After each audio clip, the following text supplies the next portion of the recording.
One of the most famous images in the Odyssey is Odysseus versus the Cyclops. Why? What does that mean? Why a Cyclops and not any other kind of monster?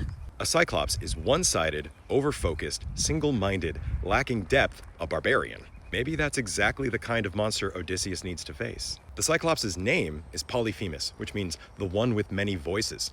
That's interesting. And he's a child of Poseidon, which at first seems kind of random, right? Why would a Cyclops be a child of Poseidon? What's he have to do with the ocean? Poseidon's the god of incredible joy, the treasures beneath the waves, but he's also the god of earthquakes, storms, tidal waves, all of it. It's all part of human nature, and you can't have the one without the other. No such thing as a free lunch. But in many ways, the Odyssey is a story of how Poseidon gets rejected. The Greek mind was all about prioritizing rationality over instinct, emotion. And one interpretation is that maybe they overcorrected. Back to the Cyclops. What does that mean? Greedy, single-minded, monstrous, barbarian Cyclops, killing and eating the sailors. Maybe you can see it as a manifestation of a repressed emotion. All the things the Cyclops is doing to Odysseus and his crew are things that Odysseus and his crew did after defeating Troy in the war. They sacked the city, they burned it down, they slaughtered everyone. Mayhem. Not good.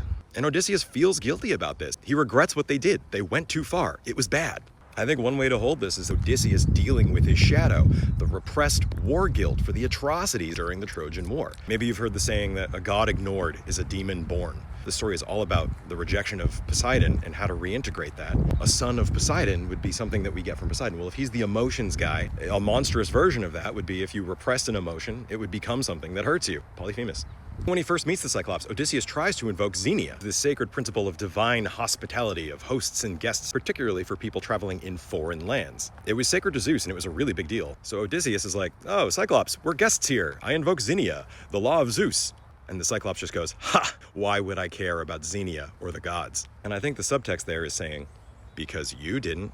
This whole encounter can be seen as Odysseus wrestling with the repressed shadow, the repressed guilt, the horrible things he's done, the atrocities, all of it. And he gets close to beating it too. He's tricky. He tells the Cyclops his name is Nobody, gets him super drunk, and then he blinds him by stabbing out his one eye. Especially rough for a Cyclops. Like thrashing around and screaming like, nobody has blinded me, nobody has blinded me. And his Cyclops buddies are just like, oh, hey, that's good news.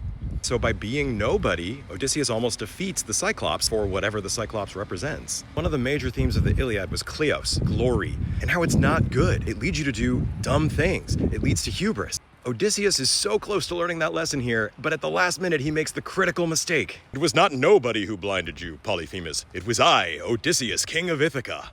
Why is it always gotta be hubris? So this is the longest video ever, so I'm gonna wrap it up, but there's more to this. I might come back with a part 2, so stay tuned. Let me know what you think in the comments.